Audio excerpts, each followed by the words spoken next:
Hey Anime Addicts, just want to give a bit of a warning before starting this podcast that we will be talking about the finale of Attack on Titan. If you have not read or watched it yet and don't want to be spoiled to its contents, just be warned that we will be talking about it during the main topic of this episode. That said, if this was going to be your listening experience for the next couple hours and you have nothing now, well, I apologize. The best I can offer, though, is for just a couple bones over at AAApodcast.com. You can become a true anime addict and get a bunch, in fact, thousands of hours of additional podcast content, from hobby addicts to after parties to hentai episodes, which will more than satiate the lack of episode today. And hey, once you finish the Attack on Titan series, you're more than welcome to come back and listen in. So thanks again for understanding. Final warning for spoilers, and let's kick off the podcast.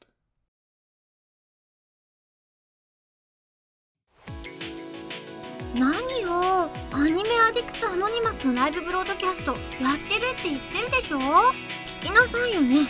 You are listening to the Anime Addicts Anonymous podcast. Make your anime addiction worse at aapodcast.com. And now, here are your anime addicts.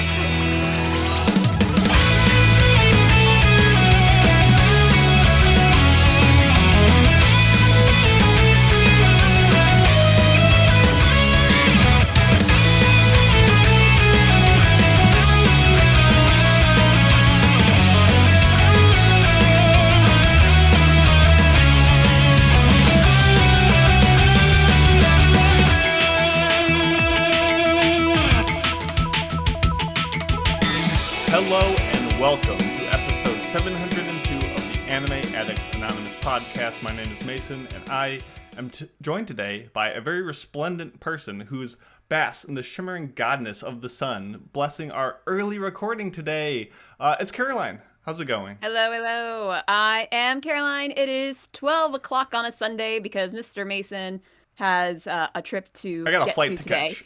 I got places to be. I'm a little stressed for you, but we're going to do our best to make this not the most spastic episode ever, because at this moment, I'm currently traumatized.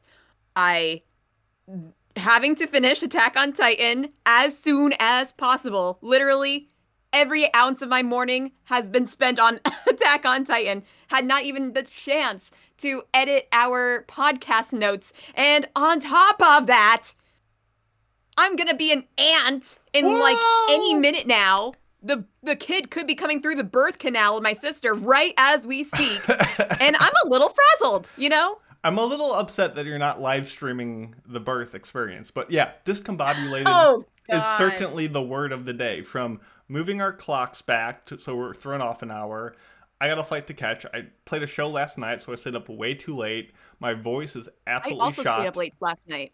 And I was supposed to sleep in this morning, but I couldn't because I was getting updates from my family in the hospital. So yeah, we were going to skip this episode and then, because you were going to be there and you're like, actually, I don't need to be there, so we can record. And you're like, okay, let's record. Let's talk about Attack on Titan. Have you seen it? No. Have you? No. Okay, we got to watch a 90-minute thing, which we're going to be talking about. So spoilers incoming, and we can't stress that enough.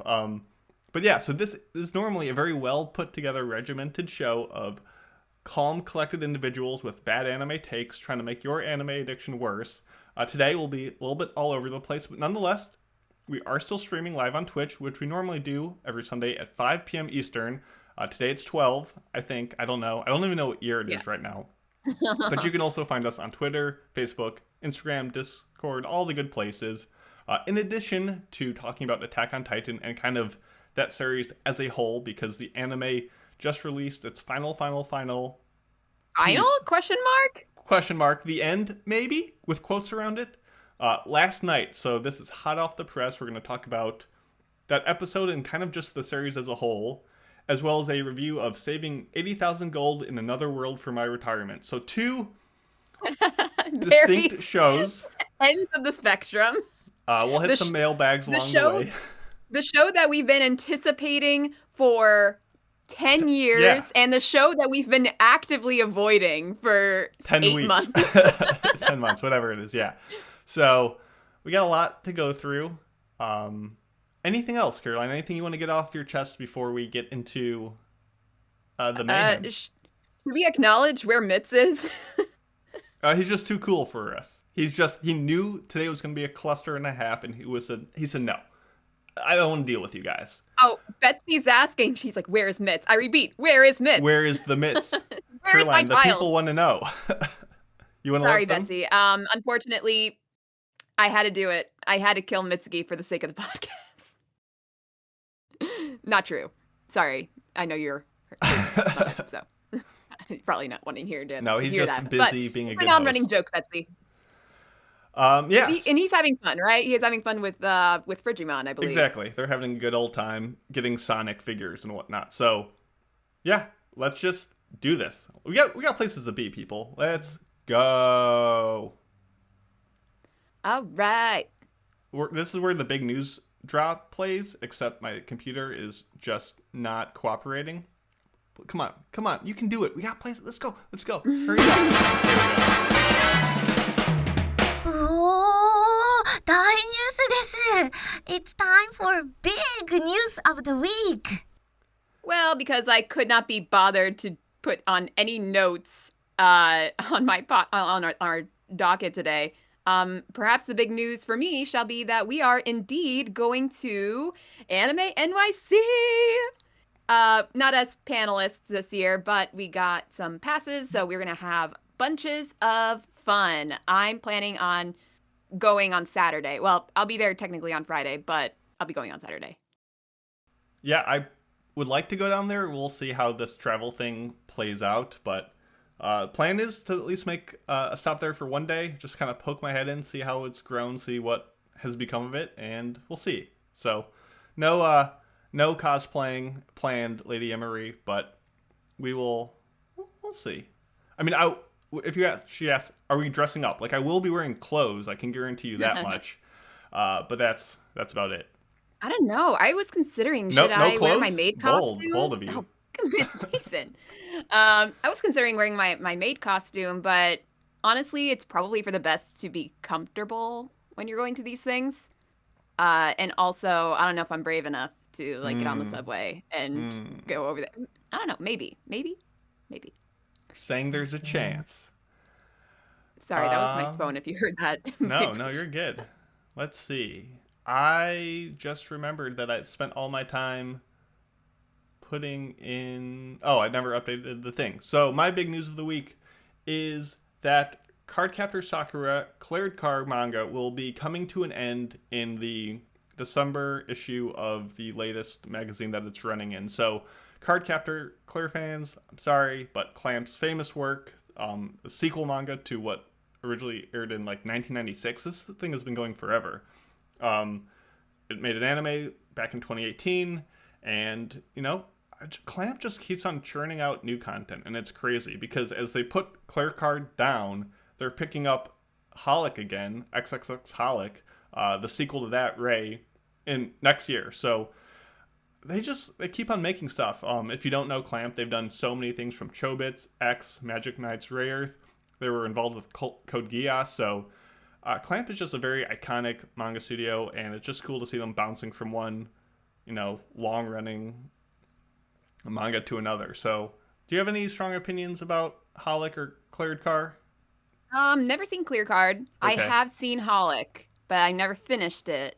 I don't know. The clampiness is just too much for me. I'm too much of a coward to take on the lengthy legs of Clamp. Sakura's a little more normal. I think because they're kids, they're smaller. They just don't have the opportunity to have tree trunk limbs. But it's just so iconic and aesthetic. I haven't read either manga. I've seen both shows. I think I like Cardcaptor a little bit more just for its design sensibilities, but nonetheless, that's my news. It was a pretty slow news week, as you will tell by the news break when we get to it. So, not too much to say there. So, how about we just... That's probably for the best, because we have lots to unpack here. So much to unpack. So much. Yeah, so I think we just jump to it and talk about Attack on Titan. Spoiler drop. It's over. Yeah, actually, did I even prepare for that? I do. Okay, the first one today. Here we go. Spoilers are coming. Oh my god! As I mentioned, I'll put up the graphic too. Literally within the last half an hour, I finished Attack on Titan, and I'm reeling. Reeling? What are you, fishing Yes. out here? I mean, it's the first show. It's the first anime that I've ever saw. Mm-hmm. So the fact that it's finally done, and it's done in such a I don't even have the words. Like it was a clusterfuck. Uh, not totally a negative clusterfuck. It's just it was wild, man. Wild. I think we should start with our kind of backgrounds going into this and like our expectations. So to me, Attack on Titan is obviously hyper mega popular, and I always thought that popularity is well earned. You know, I'm not always an elitist that's like, oh, just because the show is popular means it's bad. No, I think it's, constantly evolved and lived up to the hype that it's set out for itself and delivered an experience that the fan base wanted. And, it always delivered answers to the secrets of the world that it kept on raising, but it always left clever clues along the way to make it feel cohesive. It wasn't just ass pull, oh, and now this happened kind of thing. Like when you go back and you rewatch the earlier seasons, you're like, oh, the clues, the hints were there all along. Yeah. And it evolved, it expanded the scope in a way without just like a power level system. It just felt natural. It always had slick visuals, bombastic music, and just the big moments always landed. I have not rewatched or read the series, so I'm going in completely blind to the ending, which I was aware of like the rumblings of dissatisfaction that manga readers had. And I'm moderately forgetful. It's been a while since I've seen the earlier seasons. I haven't rewatched them at all. So it's been years, decades sometimes in some of these plot points. So I'm coming in not as some wizened Attack on Titan expert who has analyzed every single scene and be like, oh, this character was a background character who talked to this character 7 seasons ago in this episode. And no, yeah. I'm just coming in as someone who has been watching as they air and being like, yeah, I generally like the show. But how about you? Yeah. I'm also kind of in that same boat. I have not really rewatched the show in a while, and what I have rewatched was probably just the first couple seasons, and back then.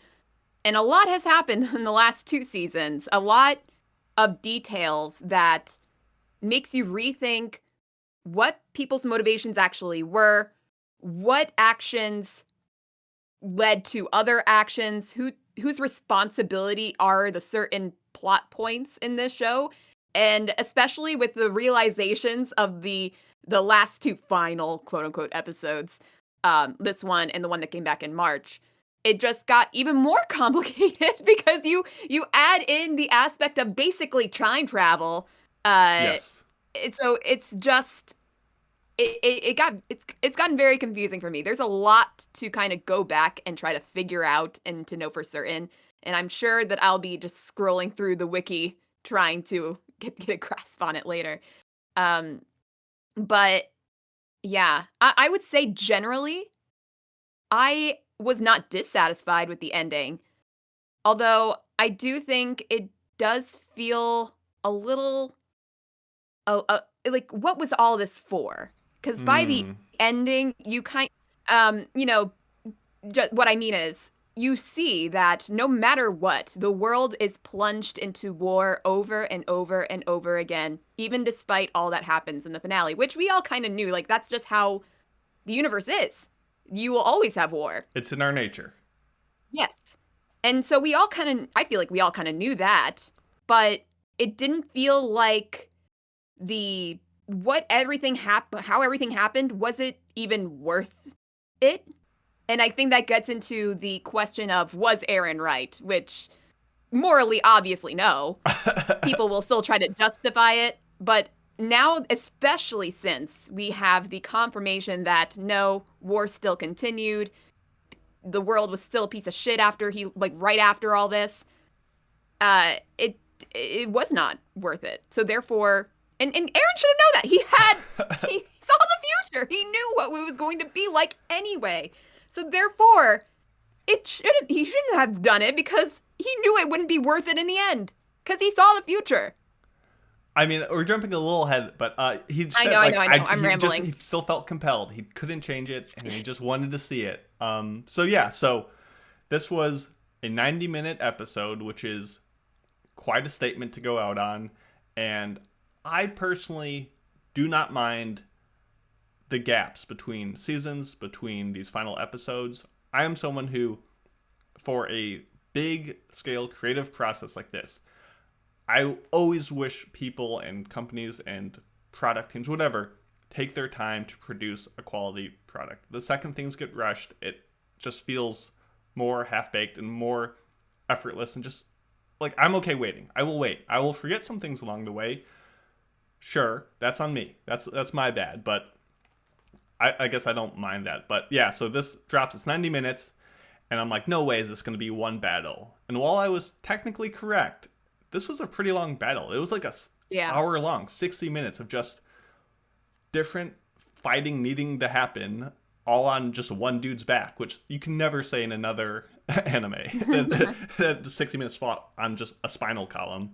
But even so, I wasn't a huge fan of the pacing with this episode. And not really like the pacing, I guess, but because, as you mentioned, this is one long battle. But there are so many moments of calm discussions in between it all that I'm feeling like this anxiety, like this ramped up, adrenaline from a big battle that's happening. It's the fate of the whole world. And, we have so many moments. And yeah, you could say, okay, they're happening on a different plane. It's probably all simultaneously happening as you're watching this large battle and happening very quickly, in fact. But it definitely takes, it's a bit of a whiplash every time, and it happens several times.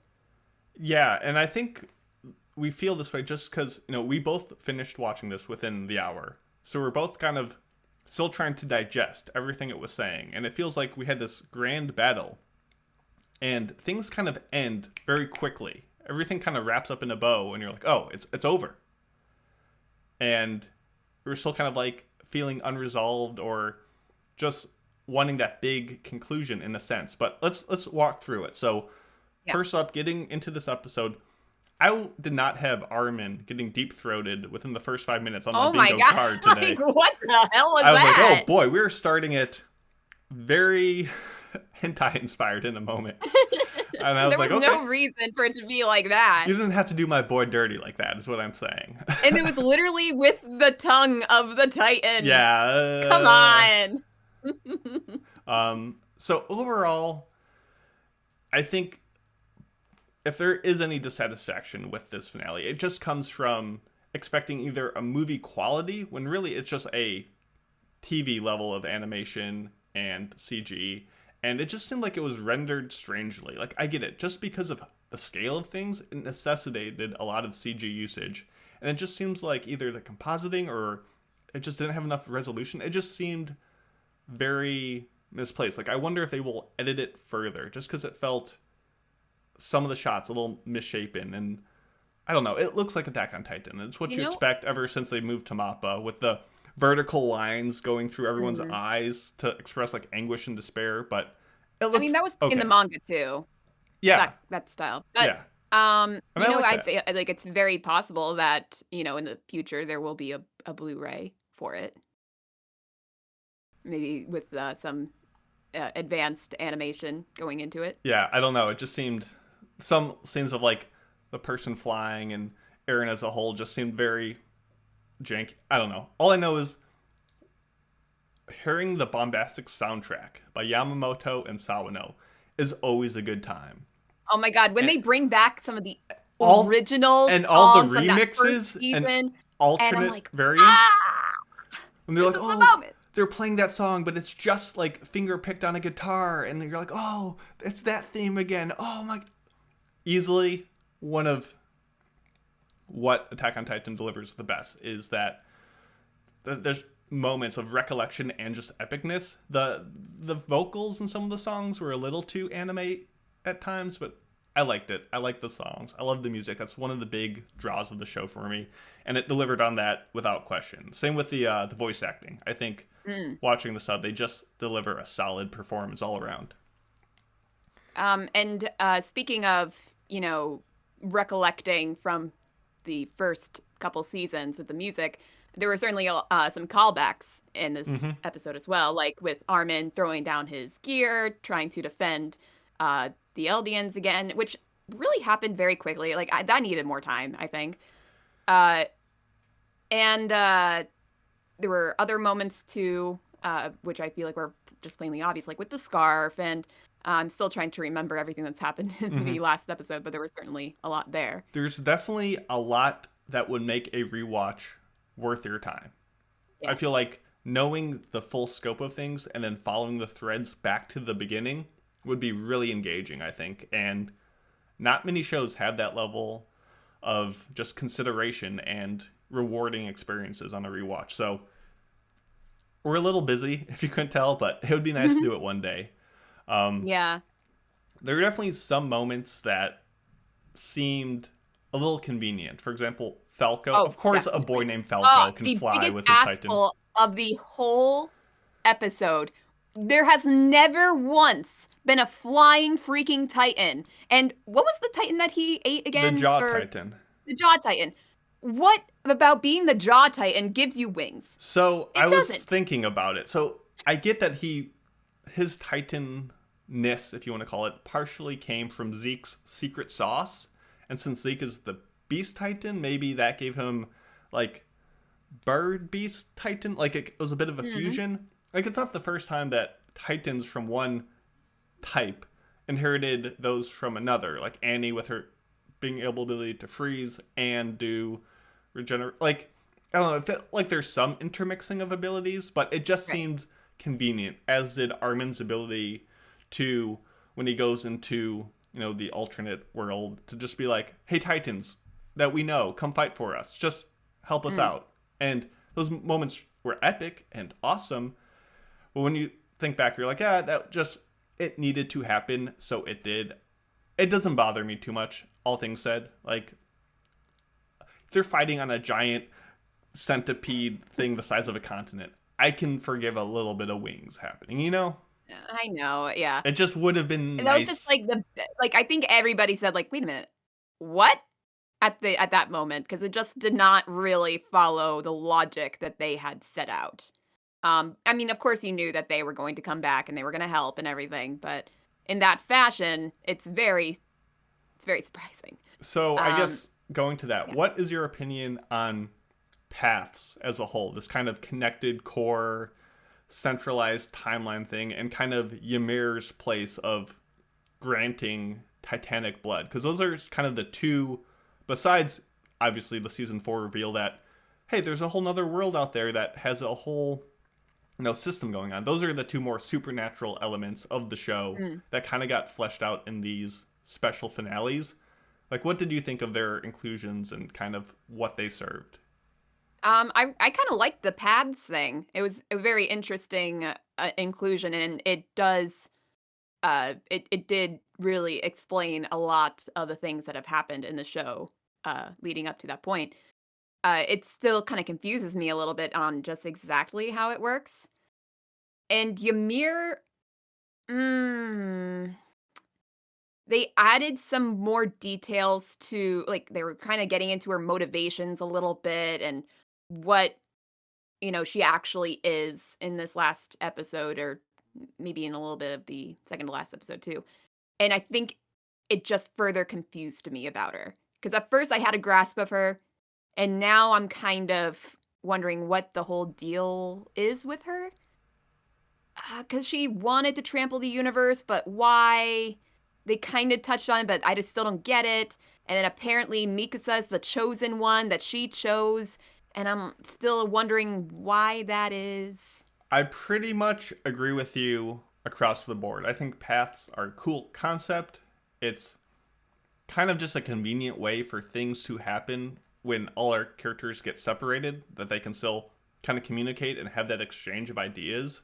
I mean, one of my favorite moments from this episode was just the discussion between Armin and Zeke, where they are just two dudes sitting in the sand. Oh, yeah. I get that. But great. They're talking about, just the meaning to their lives and how simple a thing is, whether it's playing catch or seeking the tree and racing with your friends, and just that's what life is about. It's not some grand meeting. And it was a nice break from the big fighting action spectacle, but that could only happen because of paths, ignoring the whole like supernatural element of it. As far as Ymir though, I get what she does, but thematically, I don't like how it was delivered. I didn't feel a really strong emotional resonance with her story, nor how Mikasa's sacrifice of her love for the fate of humanity was like, oh, okay, everything's okay now, Titans, be gone. Like, it just seemed, I don't know, maybe I just need to digest it a bit more. It just didn't hit me, despite, for how important she is as a entity in the world. We got an answer in the chat from Emery, who says, I have an answer about Mikasa. Mikasa is who Ymir relates to the most. She followed the king to his death, but never had the bravery to break it off and do her own thing. But Mikasa did that, and she sees herself in the path that she would have followed in the past, which makes sense. Yeah. Thematically. So, yeah. All of a sudden, Eren has feelings for Mikasa, saying that he wants to be the only one for her, and if she got together with anybody else, he would probably just wallow in the depths of despair. Never once has he felt like that during the entirety of the show. Like he's always seen her as a sibling. So Eren has gone through quite a lot recently, and that's an understatement. I don't know, his conversation with Armin at the very end was kind of all over the place, from talking about Ymir, to talking about the rumbling, to talking about Mikasa, to talking about the lessons that they take away, to talking about hell, and he's just up and down, saying pathetic things like, I want her to wallow for me for at least 10 years, to like, I wanted to kill everyone because I just wanted to. It just felt like the thing to do. I thought I'd be a cool dude. That really, like, I can accept, like, Eren's point of view of how this was going to go down. But the fact that he said, I don't know, that it goes back to the bullshit of Sword Art Online, when the main villain of the first season says, you know, I'm not sure why I trapped millions of people into a video game. It's the same thing! And this is so much better than Sword Art Online. There was no reason for that to be the conclusion of his story arc here. I don't know why I trampled the entire Earth. I mean, I think giving him the benefit of the doubt, which is something I'm not going to say very often this episode, he just, like I said, he's been mentally on a warpath, and this is the first time we're just in this mental space. He's been able to talk and kind of be himself with a close friend. So he's just going through all the emotions that he hasn't been having in the past couple weeks, you know? And it was kind of interesting because right before he dies, we'll get to that later, there's this huge like Titan slugfest between Armin and himself, where they're just rocketing punches at each other's face as like skyscrapers. And then the next scene we get of them is like the child version of them just talking it out like next to the river. And it was like a nice comparison and contrast. And them aging as they had this conversation was a nice touch.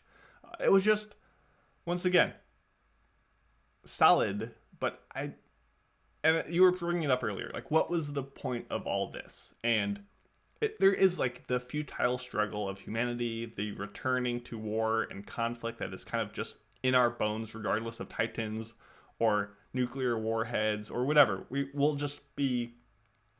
are kind of forced to conflict by the very nature of disagreement and human nature. I get that. And, you know, these characters go through this grand story to try to either find peace for themselves or to prevent attacks on them. And I get that it's kind of futile. Like, humanity struggle will never have a good answer. But also, we watch this show, we kind of want a good answer for them or their ideals, and we never really got it, because the world seemed to so quickly just return to, everyone's a fascist, we're fighting wars again, and nothing changes. And it feels hollow, even though that is accurate in a way. Yeah. I would think that there might be at least a little... I think I would have wanted a small reprieve. Like, after tragedy occurs on planet Earth, there's usually a moment where everyone unifies. And this was supposed to be the moment where everyone, I know it's a very large scale tragedy is the is an understatement, but you would think that within their trauma of having gone through this, that they would just not have the energy to get into another war immediately. Yeah. So it's just it feels like it was too much going on. And you know what? If they flash forward 10 years later and this happens, sure, that makes somewhat sense. It's just it was a little too much. Yeah, the emotional resonance of just overcoming adversity, I think it was kind of flawed. Like, I think halfway through the episode, where they kind of chop off Aaron's Titan head the first time, and the families kind of get to reunite, and, Annie sees her father, and the kids see their parents, and you're like, okay, like, don't get too happy. We still got 40 minutes to go in this episode. Like, it's not over yet. Like, so you can't feel good then. And then at the very end, they kind of have the same reunion, and you're like, well, yeah, like they're back together now, and the fight is over, but they're like having guns pointed at them by other folks. Like, that's not too relaxing either. That was really sudden. You just never get the moment of like, we did it. And like after something like that, you would probably just go basically comatose because of how much you just went through. Probably. It's unbelievable that they would have the wherewithal to point guns at people who were in your same boat just not 2 seconds ago. So it's yeah. And also, side note, the baby's here! Yay! The baby. My niece. Oh, that My baby. niece is born. I thought you were talking about the baby that was like carried away by the hands of people. Oh, yeah. When I was watching that, I'm like, I'm thinking about my sister who's literally giving birth to a child at that moment, and I'm like, so first of all, congrats.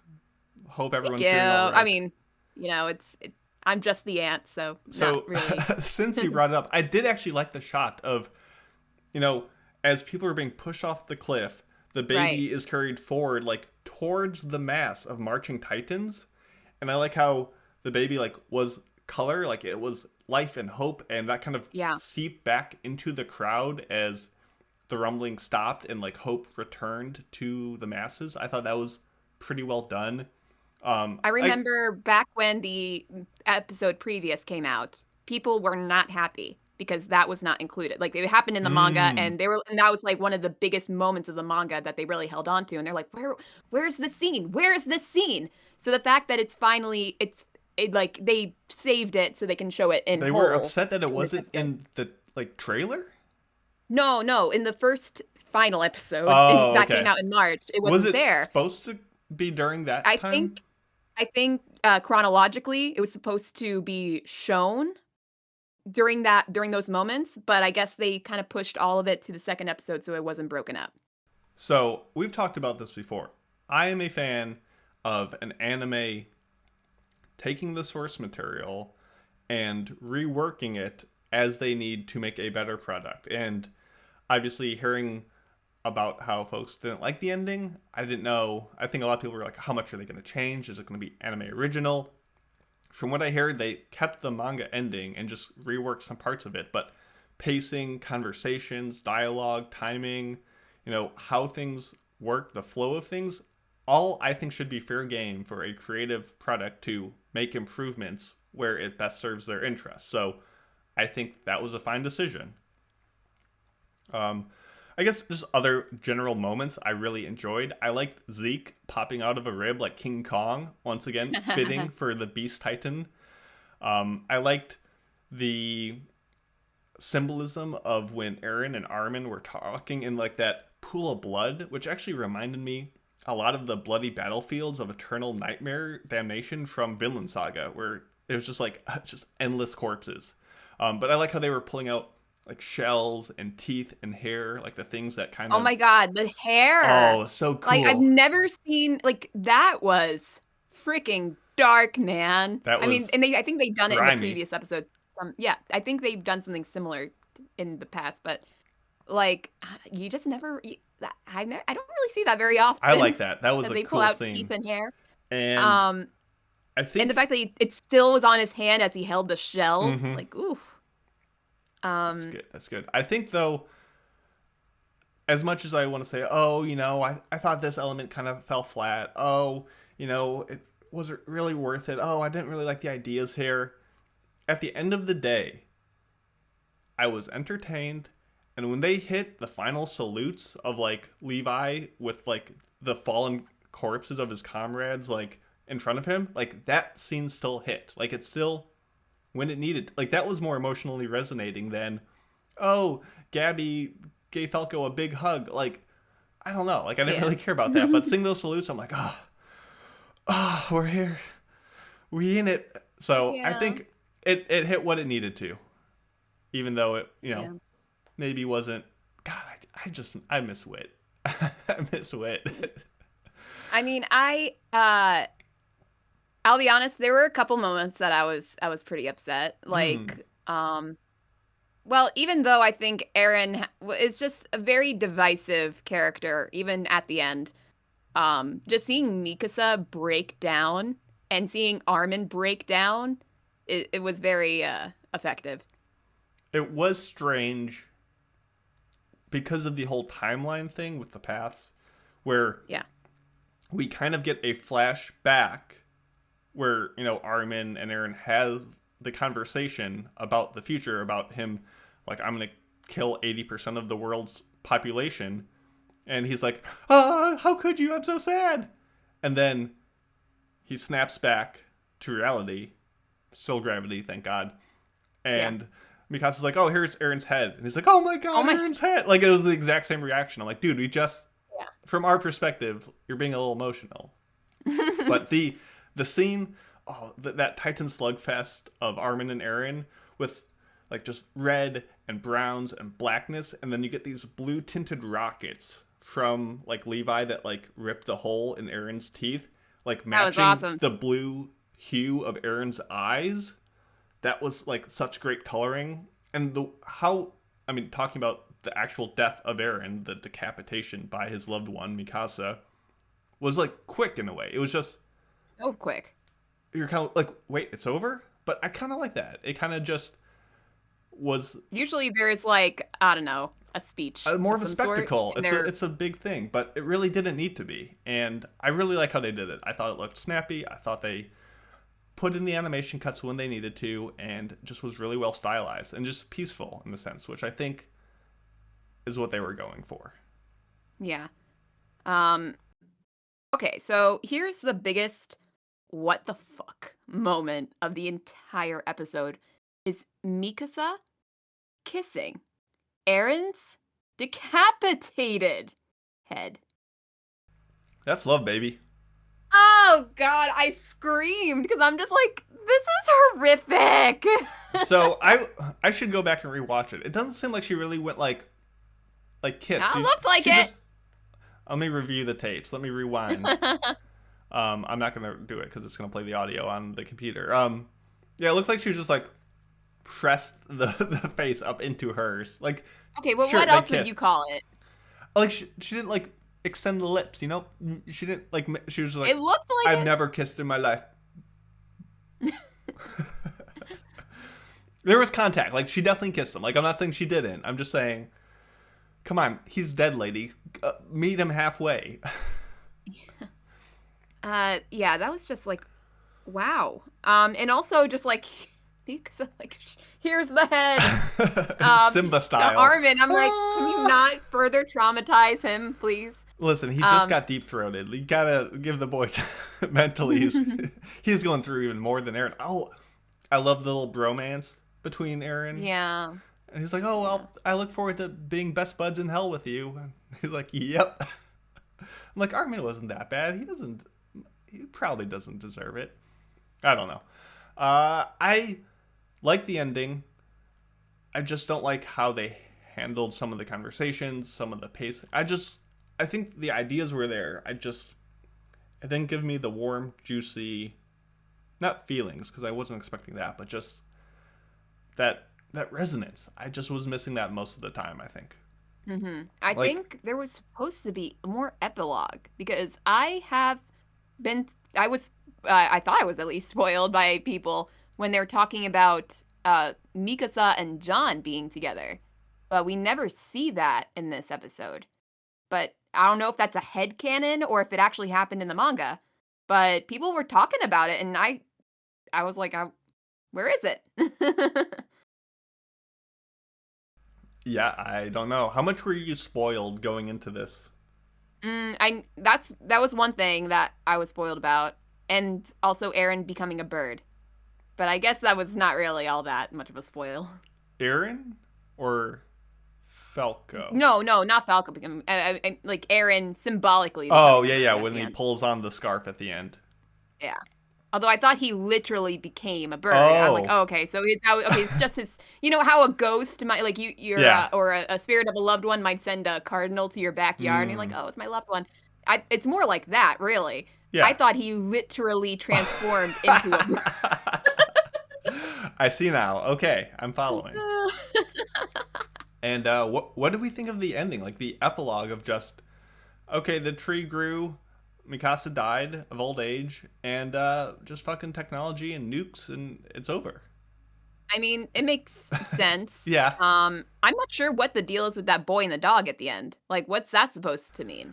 That was like the only sense of, is there not more to come, but just, I don't know. Do you want more Attack on Titan? I guess is the first question. I don't know. I feel like besides Attack on Titan Junior High. I think anymore it just feels overdone. But if more came out, I probably would watch it. I can see like if it's a different a spin-off of some sort, I would probably watch. Or I probably wouldn't be like upset about. It's just trying to follow up on the ending that was, I feel like would just be trying to retcon whatever somebody didn't like about it. Okay. I mean, overall, I think it was solid. I think I was happy. I think maybe just years of expecting the worst ending I've ever seen. I was like, that wasn't too bad. That was fine. Yeah. Like, I wouldn't be like, oh, it was atrocious. Don't even bother. Don't even watch the... No. Like, you came this far. It's solid enough. You see some slick action. You hear the music. That's all I needed, honestly. Just the music was there. I'm a happy man. So, I like to think back when I was watching the first season and then eventually the second season, what my expectations were for how this show would end. And it definitely wasn't this. I definitely was not expecting Aaron to be the actual anti-hero, if that's the correct term, like an actual villain as the protagonist.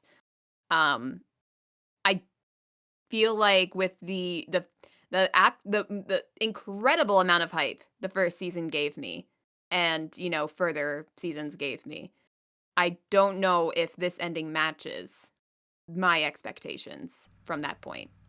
And maybe it's because I enjoyed the first season more than like the political arc or the humans versus humans stuff, because it's just maybe a preference. They were still great, but I think I would have wanted an ending that was more representative of the first season and what it promised. Gotcha. So yeah, I liked the switch in season 4 to the more global focus. I wasn't a huge fan of the politics in end of season 2, beginning of season 3, but season 3 part 2, I think to me was still the high point of the series. Yeah, it was definitely. I think, if you told me season 1, season 2, if we got an ending like this, I think I would have been thrilled. I think I would have been like, oh my goodness, it's going to come so far and it's amazing. But seeing where it got to at that peak, I felt like this did not live up to it. But that said, if someone came to me on the street and said, hey, I've heard a lot about Attack on Titan, it's kind of a big deal, do you recommend it? Is it worth a watch? Like, knowing the full trajectory, seeing where it starts and where it goes, is it still worth it? I would say, yeah, for sure. Compared to a lot of its ilk for, less than 100 episodes, give or take, the spoilers being longer or whatever. Yeah, I would say it's still a must-watch series and delivers a lot of what only anime can do in a compelling way. Just, it's a journey, and I appreciate it for that. So yeah. So also another what the fuck moment, other than Mikasa kissing Aaron's decapitated head, because that was definitely taking number one. It's Levi shanking Zeke the moment he gets it. Even though Zeke could have feasibly helped them in this endeavor. Hey guys, they Zeke were literally is now a good guy. There are no villains other than Eren and the rumbling Titans in this last this final episode, and yet Levi said, "I don't fucking care. I'm going to kill this bastard if the last thing I do." To be fair, and it was the last thing he did. Zeke because Levi didn't die, but he's kind of out of commission after that. Zeke has been back and forth on his alliances quite a bit. I am glad. And Zeke was like, "I'm not happy to see you anymore." So it made sense. And Zeke did get that last moment of, the weather is sure nice outside today. Yeah. So it was that surprised me, because I would have thought that would be, kind of not priority number one, especially when, as we said, there were no villains other than Eren at that point. So, what's your opinions on okapis? Okapis, whatever they're called. The forest giraffe, the zebra giraffe. They made a big moment in the show to be like what's an okapi? What's that Titan? And like, Annie is like, that's an okapi. And then she Mikasa was like, I'm after this okapi. If that's what it's called, I'm gonna kill this okapi. Oh, look at that okapi. I was like, oh my goodness, we get it. Just and on top of that, sorry to divert attention from the okapi, but I know I get hung up on a lot of things that may not really be all that important, but logistically, how are they all talking to each other on this gigantic continent-sized Eren's back? They are fighting Titans left and right. It is loud. There is rumbling happening. And they are all miles away from each other. In the air, on the ground, fighting a Titan. And Levi, in his cool Levi voice, he's going like, we gotta defeat Eren, guys. Like, there's no other way around it. And I'm like, you're whispering, Levi. There's no way they can hear you. Even if you're shouting with all your might, Levi, they will not hear you. So what is going on? That's fair. I always hate that, like that logistical thing, and not just this show, but in all shows where they're trying to talk to each other over large distances and they're not reflecting that. Yeah. I just saw this like walkie-talkies. I think the only moment of comedy, which was the most relatable line of dialogue in the show that I was like, me too, was when all the scouts were like flying all over around on their 3D maneuver gear, and Peak was like, I wish I could move omnidirectionally. Oh my god, her running down the yeah, and her like run away as like she just got shanked by this trident. That's an instant gif. That was pretty funny. Whoever animated that, so goofy. Beautiful. I loved every moment with John. John is probably one of my favorite characters in this show.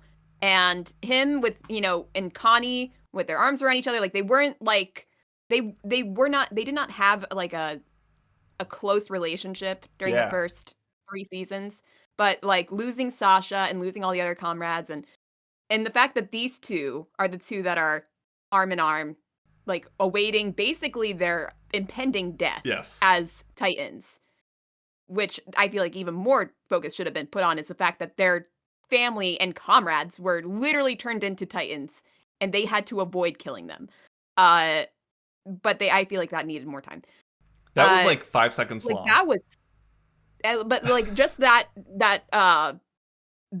shot of them just waiting for this to happen and talking about the day that they burned the corpses and how it was actually John who pushed them into this role of having to save humanity at that moment. That got me. That really got me. Could have used the camera a little bit further back and that just got in an intricate detail of their elbow pads, but it was fine. I like that moment too, conceptually. Any thoughts? Are we going to answer any questions Yeah, let's try to run through some of these questions because we asked them on Discord. And we got a few, but I did not really vet them. So let's see. What's a good one? Is AOT just a flesh mech anime? We've already discussed. Perhaps. Yeah, yeah. It's it's not about the mechs. It's not about that they can become Titans. So it's about the representation of Titans. It's about what you use the Titans for, and it's about making flashy animation that looks cool. And so yeah, it's a flesh mech. Throughout the series, who was the best leader and why? I mean, the initial thought is always going to be Erwin, because who else is going to energize a crowd to literally ride to their death? Literally. So I mean, but other than him, I really liked Pixis. I was so sad when Pixis died. Freaking loved that guy. Let's see. You? I mean, I think Erwin is the first that comes to mind. I don't like that it sounds so close to Armin. Yeah. I think Hanj, she has a case, but she was more, the quirky, eccentric type who had to battle with becoming a leader. Like her storyline of being pushed into that role, I think was way more compelling than Erwin's. But I think when you think of capital L, like, dictionary definition of leader, I think you have to go with Erwin and kind of his sacrifices of his troops and himself knowingly probably lands him that role in my book. I think it was very interesting how they kind of displayed Erwin as like this is the guy you're supposed to be rooting for, and yet they also acknowledge the fact that he is sacrificing people's lives without an ounce of like, oh my god, should I do this? Should I not do this? Like he has full on confidence and does not look back on the fact that he ordered people to die for him. Justify this is war.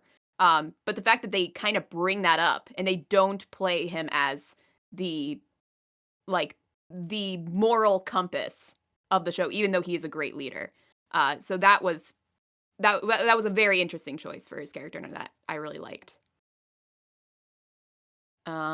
Let's see. The amount of love and hate for Gabby's character in the fandom. I did not like her near her introduction, but she became more sympathetic as she went through more hardship. It's just a kind of a conglomeration of thoughts that one of our Discord members had. Yeah, I don't like Gabby. I still don't like Gabby. Gabby is such a little twerp. If she doesn't kill Sasha, does that change anything? Or is she still a little annoying? Maybe. Maybe it's just because it took her so long to kind of realize, like, wait a minute, Eldians aren't naturally evil. People too? What? I understand her purpose as a character because it was kind of necessary to see how a person in the position of being told that your entire people are evil, and she accepts that and she follows through with that. It's necessary I thought it was a very smart choice to have her. I hate her guts. Gabby did kill the Okapi, yes, as somebody says in the chat. So she did something. She sniped him. Don't know how she did that, but she did it. From the back of the Falco bird with a sniper rifle on the fastest moving, nimblest Titan on the back of a giant centipede creature. Gets him in the eye, in the shoulder. It was a... I can't remember where she hit him. It was a good shot. But here's a question for me. What is one of the only scenes that you will hold on to in the entirety of the show? Because for me, that would be the scene where in the first season, and the supply room has been overrun by Titans. So the group of them had to go down in an elevator with their guns, shoot the Titans in the eye, while their best Titan slayers were in the beams and ready to kill them. And Armin is shivering as he's trying to get the timing correct of all of this. That was one of the best scenes. Not the best, actually, no. I don't know how to describe it. It's just the scene that sticks with me. That I think, wow, that was really great. What about you? There's so many.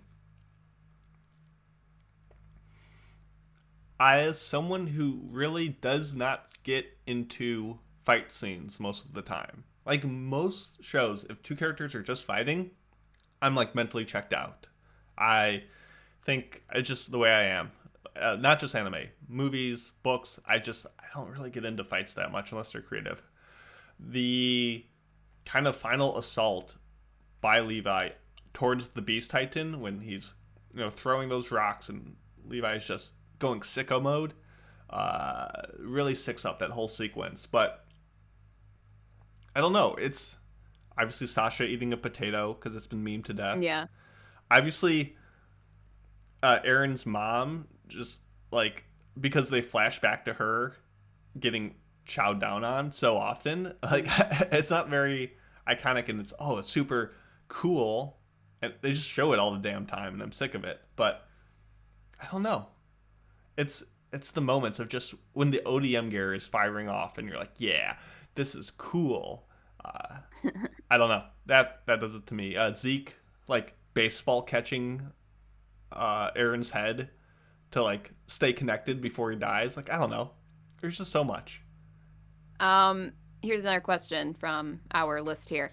To me, AOT went through a few phases: the horror phase, the mecha phase, the political intrigue phase, and the war phase. Would you agree on there being different phases? And if so, what are they, and which is your favorite? I think that fairly well summarizes it. To me, the horror phase, as I mentioned, like that first season where it's all just like, what the hell's going on? Some like the Titans are coming, and we got like it's us against the world. That whole thing, loved that. It was great. I think the horror phase, like you said, was good. I really enjoyed that it wasn't that for 90 episodes. I think that would have gotten old. It evolved. And obviously, I think a lot of people had a negative reaction to the political phase.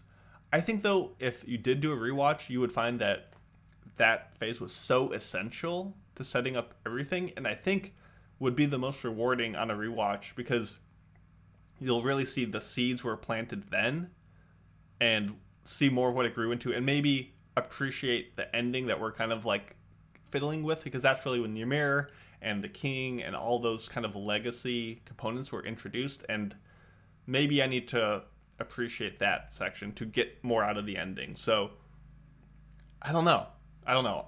It was all good in different ways, but I think the horror is, like you said, is probably the most iconic, and things were simpler in a scary sort of way, but yeah, it was unique, it was fresh, and I liked it. Let's see. What I feel like there's so much that we could make the whole podcast could be about this. It could, but we got some stuff to get to later. So, any closing thoughts on Attack on Titan? Are you glad we're here? Are you glad it's over? I don't think it's over, man. I think more is coming. Because are you glad can't let this go. It's over if I die tomorrow? I'm glad I got to this point. Like, I don't think, looking back as this was my first anime, basically. Looking back at that and like where I am now, like personally in my life, doing a podcast now, talking about the end of this show 10 years later, it's wild to think about. So I'm glad that we got here. And honestly, I would be up for another, like, just like another topic with all questions that people want to ask us about this show. Yeah. Like a mailbag episode, but with all Attack on Titan stuff. Sounds good. I don't mean to cut it short, but I know. Attack on Titan, good. That's what I'm closing out with. So let's get into our news break so we can get to our review. Yes. So here is the weekly trivia question, since we are reviewing Saving 80,000 Gold in Another World for My Retirement. What made up nickname does Mitsuha go by when she's bluffing with the kidnappers? And we'll get into this news break. We will give you the answer, and then we'll get to our review.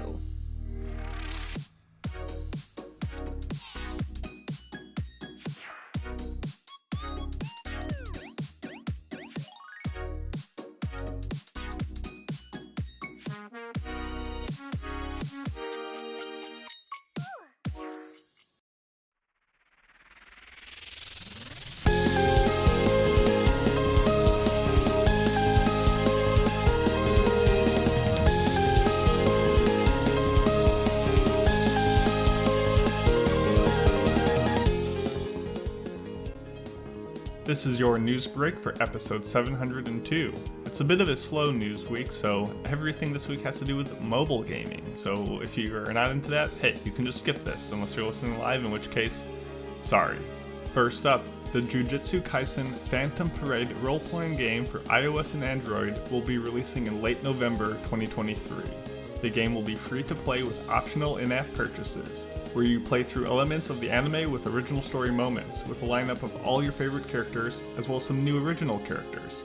This should not be confused with the Bandai Namco console title called Jujutsu Kaisen Cursed Clash, which will be available on all platforms and will be a PvP fighting game with online and offline modes. That one is set to release February 2nd, 2024, so a lot of Jujutsu Kaisen coming out. Next, Square Enix revealed another Kingdom Hearts smartphone game. This one, with a 2024 launch window, is called Kingdom Hearts Missing Link and will be available for iOS and Android devices. Registrations for a closed beta test are open until November 19th, so if you are interested, go ahead and apply. You can find an English subtitled trailer on their YouTube page, which revealed a very Kingdom Hearts-esque story. The franchise previously had two smartphone games, Union Cross and Dark Road, and this game, thankfully, appears to be a bit different from those, for the better. And finally, in mobile game-related news, the 6th volume of Daisuke Aizawa's The Eminence in Shadow novels revealed that the series will receive a manga adaptation based on a story from the mobile game The Eminence in Shadow Master of Garden. This game launched for iOS, Android, and PC in November of 2022, and is a gacha game where you can learn more about the universe and characters of the show by playing it. That will do it for this news break, and let us know in the comments which of these three seems the most appealing to you. And with that, let's get back to the podcast.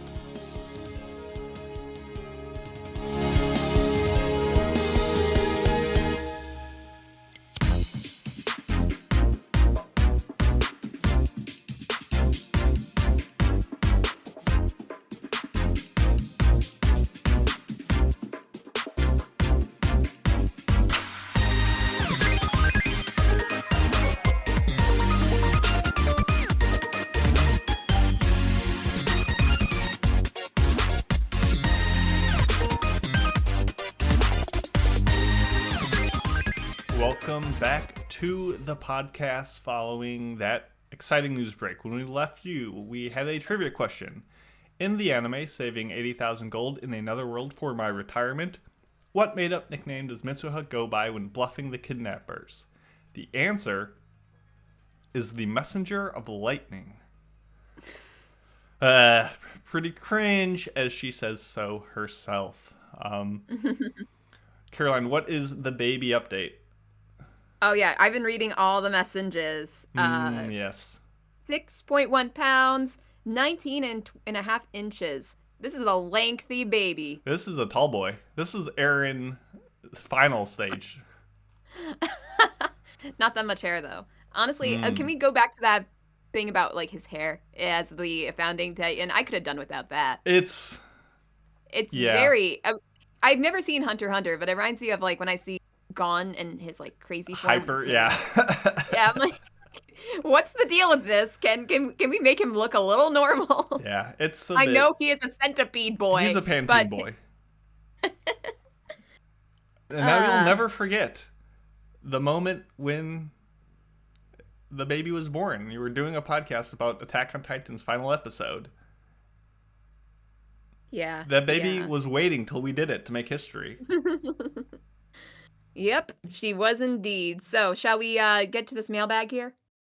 Yeah, we can do it quick. It's not really much of a mailbag, but, well, it is one, and we appreciate it. And here's the drop. It's time for an almighty anime mailbag.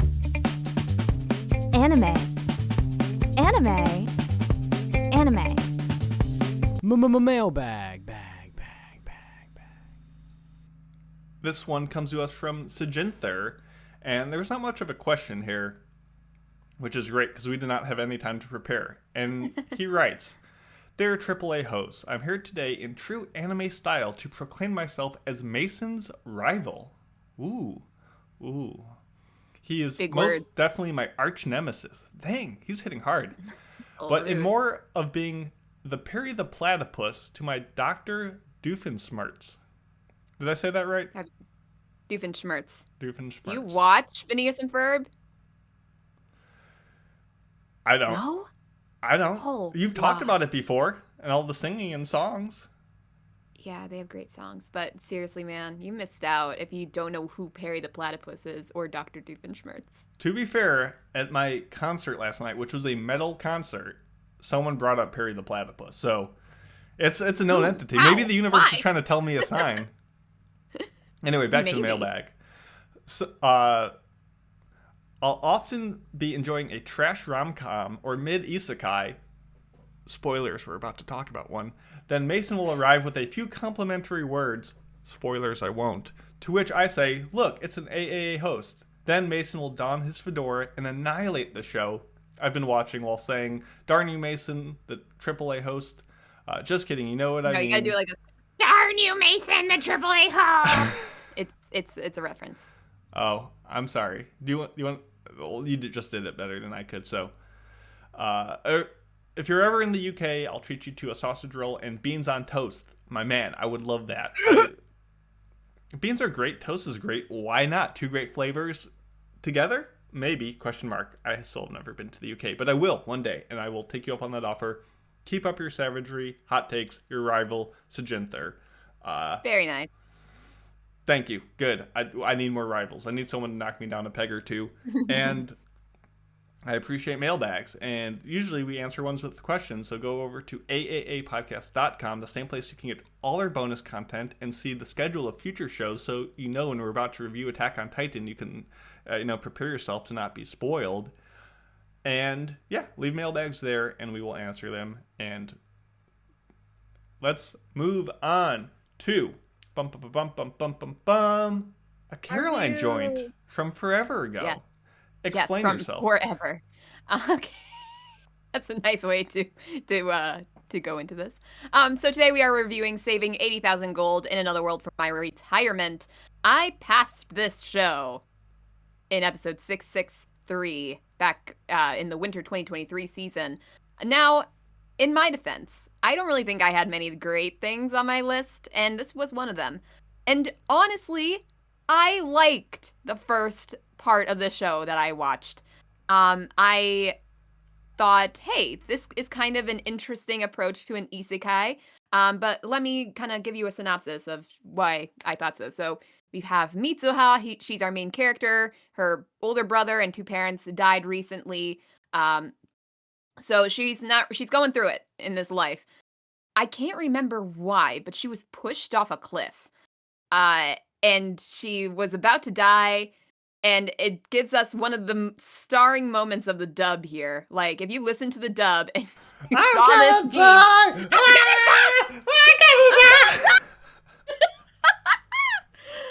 I did not watch the dub, but I have seen that scene in she dub. Went in on it. It's a great moment So that everyone should watch. Yeah, so she falls off the cliff. And then suddenly she's transported to another world where she's also in danger. Because I think this has been a while that I watched the first few episodes of this show, like back in February. So don't blame me if I can't remember certain things. But yeah, so she is about to get killed in this other world. But she suddenly realizes, hey, I can go back to my home world. So now she has the ability to come to this fantasy world and back, and then whenever she wants. And it's because she merged with this god, I think, and took some of his abilities. So now she can transport between worlds to places that she has been before. She can also speak any language that she wants. And she's also somebody who really does not want to work for the rest of her life. So she's like, hey, this place has currency in solid gold.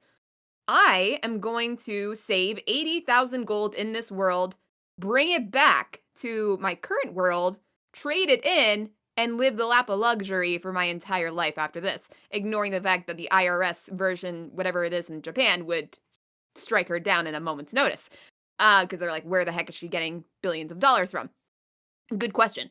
Not sure how that was going to work out. But anyway, that is the premise of the show. She then goes on to have her own store and bringing items from her world to this world, basically just destroying this world's economy and bringing in incredible advancements to their current technology, and her trying to explain it all to the people around her. I thought that was interesting. I freaking love Mitsuha. I think she's a great main character as in terms of her personality. And so honestly, I really liked it, but I did have the idea that the show does not really do very well after the point that I watched from our Discord. Members were telling me like, "Hey, this show does not really do very well."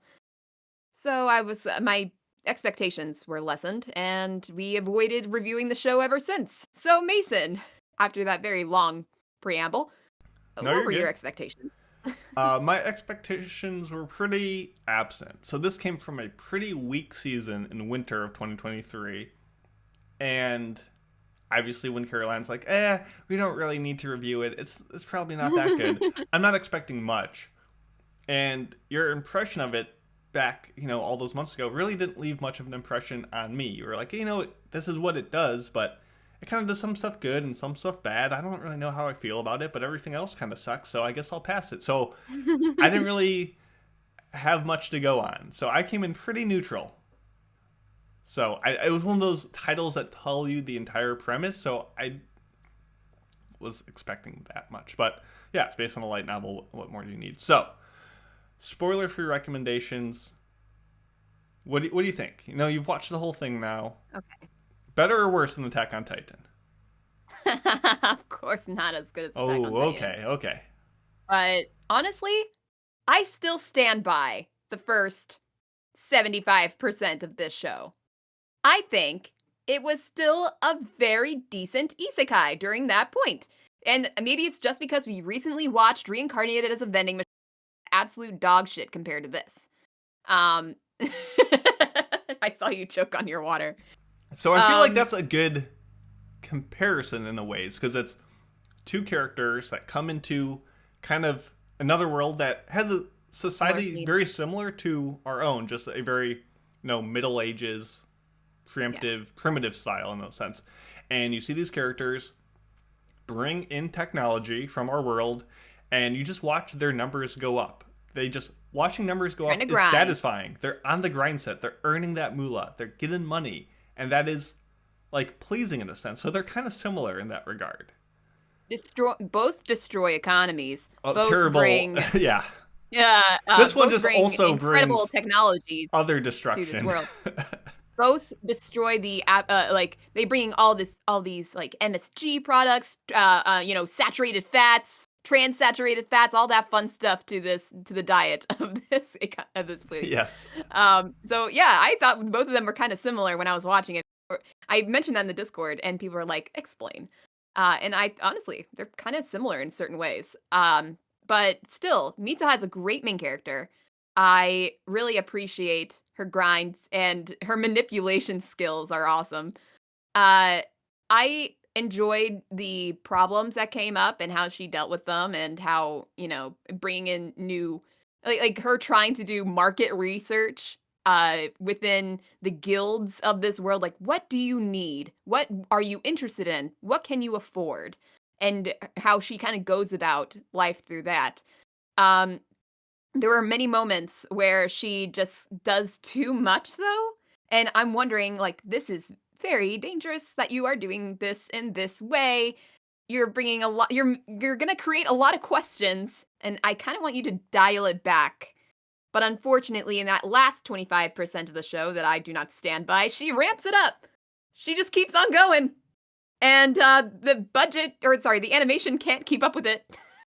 Because the scene where they're trying to cross the river, and the river looks like they took a video of muddy water and then kind of pixelated it a little bit, and then they put it in. So I'm going to interrupt you right there. This show looks bad. And to give you perspective, these two characters are standing by a truck, and they look off into a distance through their binoculars, and they say, "Something's going on over there." So they start driving in the truck. The next scene, for 2 seconds, it's raining.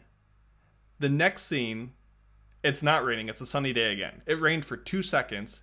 And then they cross this river, and they're like, it must be from all the rain.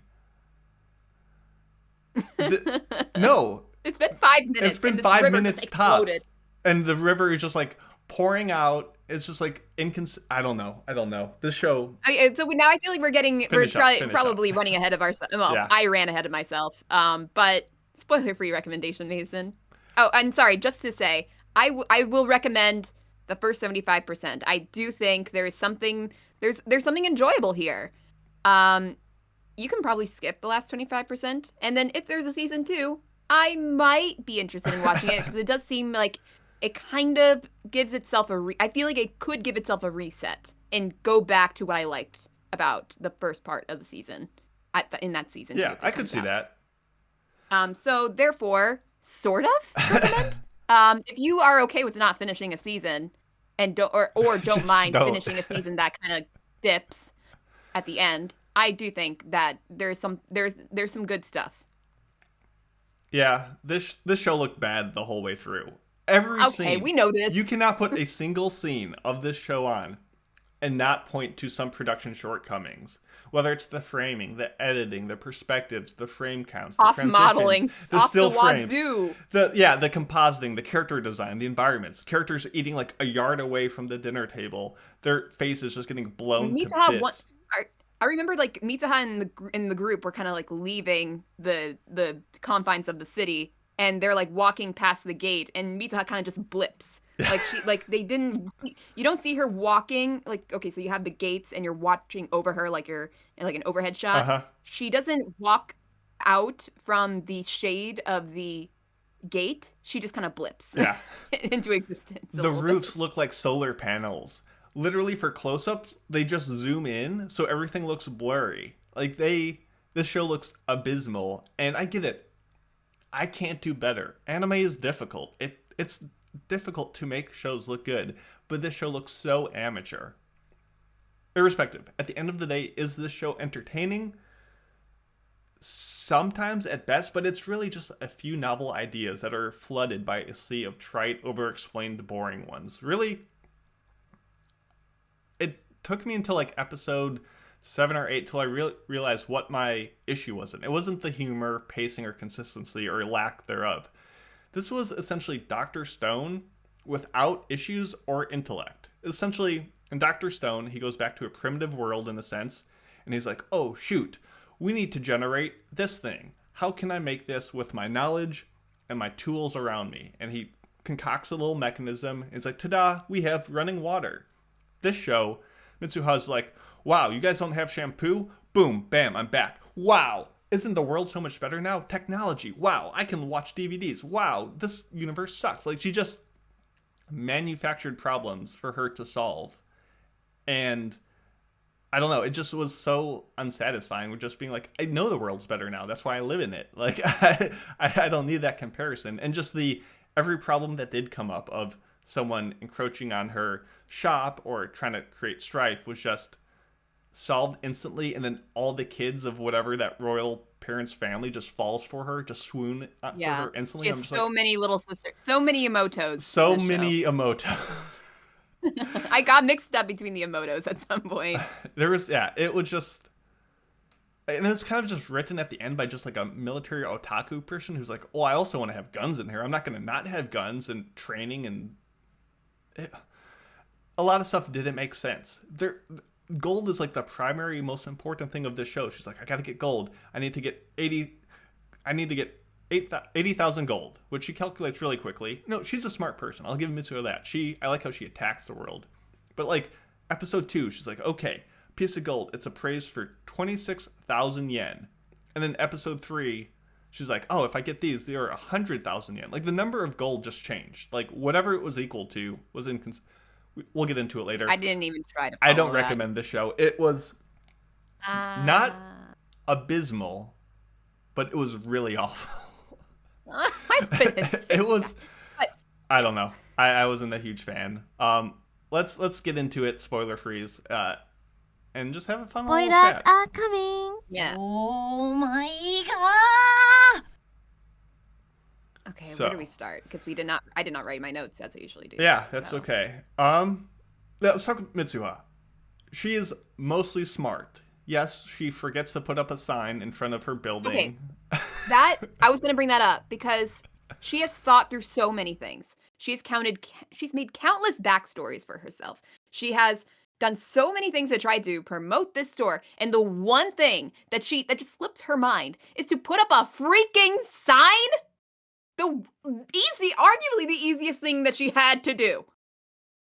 This is like this is the same reaction I have for like when I'm watching the Food Network, and you're watching all of these, great bakers. Like they've done their work. They're in this competition. They're trying to be the number one baker in this competition, and they forget to put flour in the cake.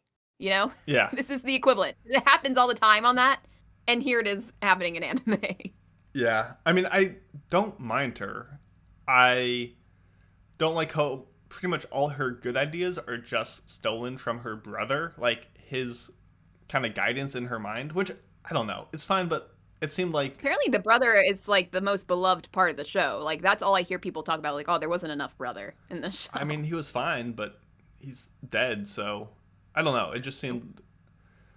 Everything just seemed so convenient for her in many ways. Mm-hmm. And yeah, she did have the grind set. Like, I don't mind her, but it was just, she was surrounded by just incompetent simpletons. Like, too many people Colette. That just don't ask questions. What was with all the cutaways of just Colette shaking an orange tree? And they're like, this is how the law of universal gravitation was formed. Why? Why did we get that? I kind of remember that. I kind of don't remember. We just got a bunch of weird cutaways to remind you, the viewer, that Colette exists. This random person. Even though Mitsuha could literally blip to that location anytime that she wants to visit her, and yet she doesn't. So it's kind of strange. But I will look back to one point that I really liked. In like the first few episodes that I watched, and I remember mentioning this during my impressions. Yeah, is the moment that Mitsuha has been kind of manipulating this family into thinking that she's like an aristocrat from another country that she had to flee from due to inheritance drama and all that. So she's trying to play these people's emotions, even though they're actually genuinely trying to help her. And then she kind of realizes, like, she's coming to grips with her grief over her family, and then she kind of breaks down.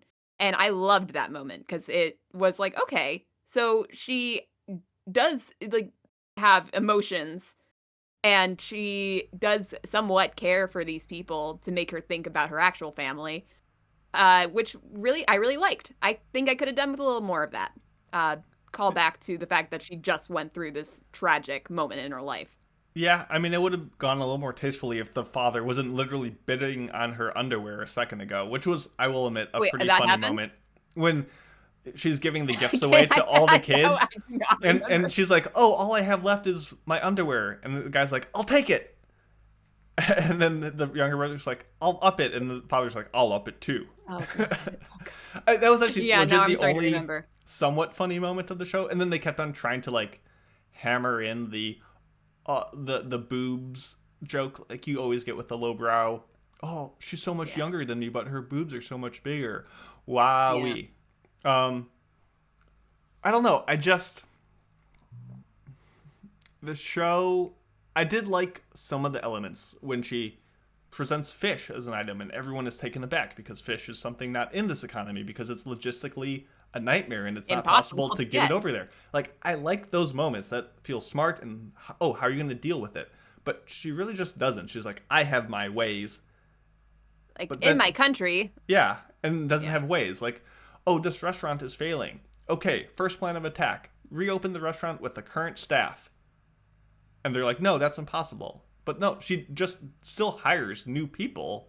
So she just, I don't know. And what was the end of that restaurant episode where the girl's like, what about hooking up with that apprentice? And she's like, oh, okay, we'll do it. And then the father's like, I don't object, but I object. It was just weird. Just everything felt that was weird. Off. And I don't know how to explain it more than she essentially, immediately upon knowing she has this power to communicate with people of different languages, she goes to South America, recruits this mercenary group to, like, teach her how to use guns and all this ammunition and stuff. Like, fine, whatever. But they become more involved as the story goes on. And we learn about the god of this mercenary group, which is this name this truck with a machine gun on it. Yeah. Oh, God. That whole thing. So this is at the end. This is the part that Caroline's talking about, where essentially one attack happens, and she's like, you know what? I tried, reserving all my technology for good. We're doing total warfare, but we'll get to that in a second. But this mercenary group is called Wolf's Fang. And the guy explains that our name comes from the fact that we were once nameless mercenaries until a truck with a machine gun appeared. And that's why we're called Wolf's Fang. That doesn't make any sense. It doesn't make any sense. Where did the wolf come from? And also... Why Fang? And he's like, our bullets of fangs cut through the enemy's ranks. No, they're bullets. Where did you get fangs from? Where did you get wolf from? Nothing makes sense. It just works, and I hate that. And the fact that they're in mid-battle, and they're like, actually, let me tell you this backstory over this gun. Yeah. Let me tell you the backstory of our god. And I'm like, what god? You just mentioned him 2 seconds ago. This was not a big thing that had to be in this. You could have just been Wolf's Fang. Nobody really cares about your name. Yeah. You have a weapon. Yes, because you're a mercenary group, and you have freaking tons of weapons. It makes less sense. This isn't even all that amazing of a weapon. It's literally just a big gun. It could have been anything, and this is your god. So this whole goblin invasion with probably the worst looking goblins, these CG copy pasted with slightly different color tones, and you get that same shot of them walking every single time, and they're always walking. There's nothing terrifying about this army of goblins, and they're similarly walking guy that's leading them, and all throughout this time, it's kind of like the Michael Myers effect. Like, he just keeps on walking towards you, and yet you're frightened. The show, which is about, earning money by consultation or providing services, becomes just a little mini, for the last 3 or 4 episodes, like a war piece, where Mitsuha decides to get dressed up in her finest outfit, goes to this mercenary group, which is now decked out with like 60 highly trained soldiers, and gives a speech about how they are going to rain hell on the worst people imaginable, and that they are on the side of justice, and essentially speaking in the way that someone who is the good guy would not normally be saying. He doesn't know anything about this. No, she's like, oh, they did me a boo-boo, and now we're going to rain hellfire with every kind of conceivable technology we have to just smote the earth, with knowing nothing about anything. Because guns are cool, people. Like, why? Why? There's so many isekais where the main character opens a business and they just do that. Why could that not have been the case here, too? I know it's been done before, but I really liked it when it was doing that. And the show had plenty of room to do it. She sold a bunch of different things. There's so many avenues. She could have helped a bunch of different people. She didn't exhaust her abilities. And also, talking about her abilities, her magic powers that just...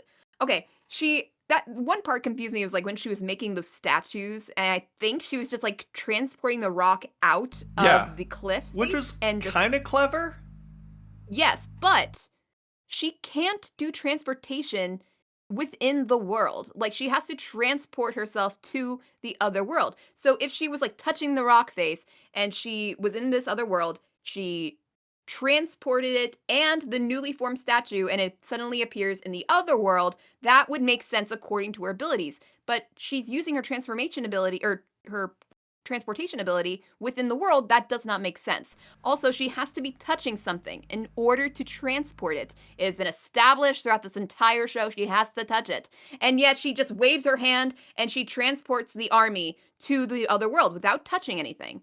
And then, why doesn't she just do that for the enemy army? She could just wave her hand and transport them somewhere else. She can transport them to the freaking ocean. Yeah. Why doesn't she transport that freaking boulder in the way of the caravan? They're like, oh my god, we can't leave these people. They're gonna get killed by the walking goblins. Ambling after us. It's a freaking, like, just magic it away. It's a very simple thing, and yet these people are trying to push against. It doesn't make any sense. Yeah, I don't know. I do not know. I mean, some of the ideas were nice. Like you said, I liked the concept of what was going on. But I just didn't think it did enough to... I don't know, like, she comes into the world. Oh, our daughter is having a big reveal party. We need to give her the sweetest 16 ever. So she's like, let me use projector screens and food. Like, okay. Is that it? Oh, that's it? And it's going to look terrible? Okay. I don't know. I like the idea. I like the concept. I wish they did more with it. I think they just got too caught up in just telling not the story that I found compelling about the powers. So, I don't know. Mitsuha is fine. The world was just so convenient at every turn. It really was, because nobody asks questions. And I'm like, at this point, you really need to start asking questions. And but there was a bunch of stuff that got revealed after the fact. Like, a businessman comes to her place and he's like, oh, we're going to bully you out of business and we're going to take charge. And she's like, no, don't do it. And then the guy's like, I'm going to do it. And she's like, okay. And she like kind of makes a deal with the king to help her out. And the assistant comes and the guy's like, oh, no, I'm out of business forever, whatever. And they're like, oh, that guy was actually sabotaging the king's business. And he was actually an evil guy who was terrible and kidnapping everyone. And now, not only did you just stay in business, but you defeated an evil, like all this dramatic stuff was established after the fact. And she's like, she sees the king and like, oh, can you not see? Here's 1,000 reading glasses for you to sample. And he never uses them like reading glasses. The other guy uses them inconsistently. Like, but let's also forget the fact that, she was brought to the castle immediately after that whole debacle with the princess being kidnapped. So, she ran out of her shop, and she just had 70 glasses in her backpack. And then all of a sudden, she's at the castle immediately after that, and she just so happened to have eyeglasses thought would be useful in this fight, apparently. And she's like, I'm so glad I thought about bringing these glasses. I'm like, at what point did you thought it would be good to bring these glasses? And they're reading glasses too. They're not even good for seeing. Like, they're not actual regular glasses. So why? And the king's like, yes, I can't see small text. And then he never wears the glasses. The other guy wears the glasses. Yeah. But I do want to touch on, we're just getting ourselves riled up here. Yeah. I do want to touch on the whole moment that, Alexis's name is, I think, he gets shot with the arrow trying to save Mitsuha. And this is the moment that she decides to just give up entirely on trying to keep all this separate and a secret. And she transports, and she's like, she has this whole thing where I'm tired of this. I'm just gonna forget about all this and do all this. Meanwhile, she has actively despised this guy. I mean, not despised harshly, but she does not really like this guy. She has done everything she can to avoid this guy. And yet this is the moment that she cracks.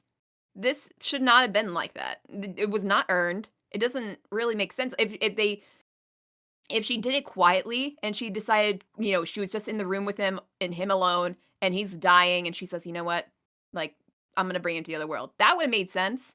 But her just declaring it and doing it in front of everyone, suddenly and not and so impulsively, that did not emotionally make sense. Their last name was the Bozos. Of course it's going to be just silly. I don't know. Just everything about the show irritated me. The opening was just so basic from the 90s. The bouncing that she was doing at the beginning wasn't in time to the music. The ED was just the coin spinning around and a couple shots of her with cool clothes. Whoa, I got nothing out of the show. I like the ED too. I like the song. I don't know. It just... Anyway, yeah. It was... I know. It was what it was. I don't tend to like these isekai shows. I think this had promise in its concept and a main character that was thoughtful in how she addressed the world. I just didn't think the world was thoughtful back, and it just became very drab. Yeah. But my thought process going into this plan of us two watching 80K and then next week Mitsugi and I watching Endo and Kobayashi. My thought process is if it were swapped, I think Mitsuki might have liked this better, and I think you might like Endo and Kobayashi better. Because Maybe. Mitsuki, for all of his ranting and raving, he might appreciate Mitsuha. He might appreciated her character. I don't know how he would think about the economics of this world, because it doesn't make sense, but it does kind of address some things. He might find that interesting. No, I think you're right, because I don't think I could hate a show much more than this. He would... Really? I'm sure there were other hateable shows. Like, was this as bad as Bastard for you? No, it wasn't. I'm just saying, I don't think Endo and Kobayashi could be much worse than this. Yeah, and you don't really have the hatred of rom-coms like Mitsuki does. No, I don't. Even though it's not exactly like standard rom-com. He's the one who chose Endo and Kobayashi because he was too lazy to switch. So I would have been interested to see what his reaction of the show would have been and what your reaction to that show might be. But it just so happened to be this way. All in all, should we give our final conclusions here? Yeah, I think so. So I'll go first. Overall, as I said, I kind of liked this show. I found some things that were very amusing about it, especially in the first 3/4 of the show. It does go off the rails, and honestly, it probably would have been for the best if it didn't. If it just kept up with the vibe it was going for in the first place. And I think the animation would have been more agreeable to that part of the show as well, because of how bad it got when it was supposed to be all action-packed and stuff. And, I liked Mitsuha. I generally liked the side characters. I liked the problems. I liked the solutions. And, yeah, it just fell off at the end, and it's probably nothing too... like, oh my god, you have to go see this. It's really not like that. But if you're like Isekai and you kind of like the grind and Mitsuha's character is probably the biggest positive of the show, I think it's pretty decent. So therefore, I am going to give this show... Oh gosh, I'm kind of going back and forth on my numbers here, but I'm gonna give this show 2.5. What measurement should I give it? 2.5 very stiff, ugly, copy and pasted goblins out of 5. There we go. Book it. This show was bad, yo. This was...